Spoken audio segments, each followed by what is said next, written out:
तुम भी केमिस्ट्री के फॉर्मूले जैसी हो। जब भी लिखने लगता हूँ कागज़ खराब हो जाते हैं। क्या तुम शेक्सपियर के किसी माकूले जैसी हो?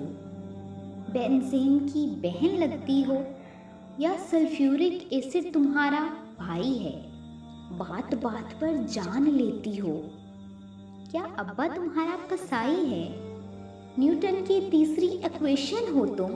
कासिम अली शाह की मोटिवेशन हो तुम। कभी पेरियाडिक टेबल जैसी हो, कभी लगती हो रियाजी का सवाल मुझे। कभी ऑर्गेनिक का मुश्किल तरीन रिएक्शन हो तुम।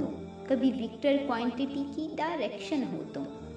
कभी बायोलॉजी के 5 किंगडम हो तुम।